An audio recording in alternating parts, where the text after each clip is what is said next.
టాలీవుడ్లో ఒక సరికొత్త చరిత్రకు నాంది పలికినటువంటి నటసింహం బాలయ్యబాబు గారు నటించినటువంటి చిత్రం సమరసింహారెడ్డి.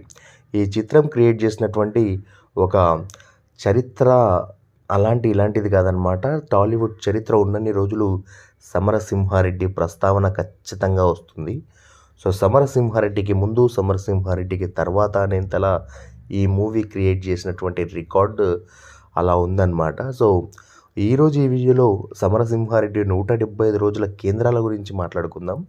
సమరసింహారెడ్డి మూవీ 175 రోజులకు గాను 31 కేంద్రాల్లో రన్ అయింది.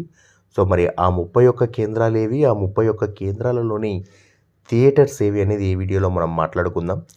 హైదరాబాద్లో సుదర్శన్ 70mm, వరంగల్లో సీతారామ, వైజాగ్లో చిత్రాలయ, విజయనగరంలో రంజని, శ్రీకాకుళంలో కిన్నెర, చీపురపల్లిలో నటరాజ్, టగరుపువలాసలో నటరాజ్, పాయకరావుపేటలో ఎస్ఆర్కే చిత్రమందిర్, విజయవాడలో ఊర్వశి, మచిలీపట్నంలో ఊర్వశి, గుడివాడలో భాస్కర్, గుంటూరులో కృష్ణమహల్, తెనాలిలో గేటీ థియేటర్, చిలకలూరిపేటలో నాగార్జున కళామందిర్ అండ్ మాచర్లలో నీలిమ, చీరాలలో మోహన్, ఒంగోలులో విజయదుర్గ, ఏలూరులో సాయి బాలాజీ, తణుకులో శ్రీచిత్ర, కాకినాడలో చంద్రగుప్త, రాజమండ్రిలో నాగదేవి, అనంతపురంలో గాయత్రి, కడపలో విశ్వం, కర్నూలులో వెంకటేష్ థియేటర్, కర్నూలులో ద్వారకా థియేటర్, కర్నూలు ఆదోనిలో ద్వారకా థియేటర్, నంద్యాలలో నేషనల్ థియేటర్, ఎమ్మిగనూరులో సోమేశ్వర థియేటర్, పొద్దుటూరులో అన్వర్ థియేటర్, పులివెందులలో సుజాత థియేటర్, బెంగళూరులో మెజెస్టిక్ థియేటర్ అండ్ నెల్లూరులో కళ్యాణి ఏసీ డిటిఎస్ అన్నమాట.